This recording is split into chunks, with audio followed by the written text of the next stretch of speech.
c'est très utile. Tous les syndicats sont très utiles, les organisations professionnelles sont très utiles.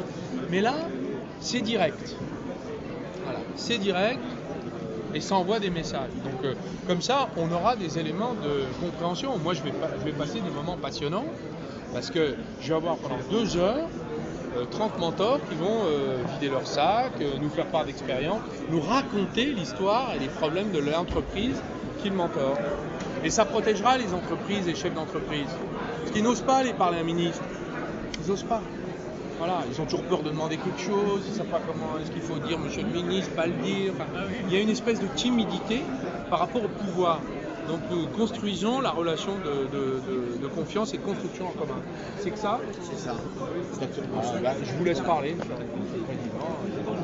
Cette Voilà, charte Dominique, a été conçue entre voilà. nous, avec le ministère et Curacino en quelques mois. Et l'important, et je tiens effectivement à remercier le ministre Montebourg et la ministre Farpellerin, c'est un rapprochement qui est à souhait et cette proposition que le ministre m'a faite dès le départ, de pouvoir rencontrer les mentors, discuter avec, savoir ce qu'il y avait sur le terrain.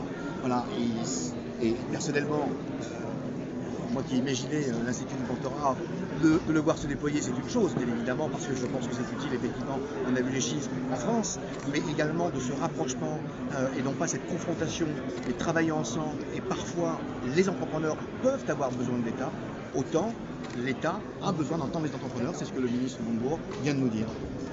Monsieur le ministre, le développement du réseau va se faire via les chambres de commerce, là, via les réseaux consulaires ou avec d'autres structures ? Écoutez, nous avons choisi les chambres de commerce parce qu'elles sont à l'initiative, d'abord, elles sont des démembrements de l'État, elles ont des prérogatives de puissance publique, donc elles peuvent vraiment mettre en œuvre nos politiques, puis surtout parce qu'elles sont très implantées, elles ont tous les fichiers, elles connaissent toutes les entreprises, elles connaissent les besoins, les problèmes, et par ailleurs, il y a déjà des réussites. J'ai cité la Chambre de commerce de Paris, j'aurais pu parler Nord-Pas-de-Calais, Pays de la Loire, j'ai oublié de citer dans le discours, c'est une erreur de ma part, c'est rétabli. Voilà, donc utilisons ce qui existe. Ça marche. Étendons les efforts. Ça marchera. Monsieur le ministre, vous avez dit vouloir être challengé par les entrepreneurs. Avez-vous le souvenir d'une phrase, d'un mot, d'un conseil venu d'un entrepreneur qui vous a particulièrement marqué pour la suite ? Oui, il y en a un grand nombre. Beaucoup nous ont parlé, avant le rapport Gallois, de la nécessité de s'occuper des marges des entreprises. C'est une des raisons pour lesquelles nous avons pris des mesures assez drastiques, importantes, une mobilisation d'ailleurs de toute la nation pour mettre 20 milliards sur la table des entreprises, les aider dans cette période difficile et diminuer de 6% leur coût du travail. Donc c'est quand même... ça c'est venu après des visites de terrain, des discussions personnelles. Donc ça compte. Ça compte. Il n'y a pas que il n'y a pas que les statistiques, les enquêtes de conjoncture, les tableaux de bord, ça c'est très utile, mais c'est encore mieux quand c'est vivant, c'est incarné.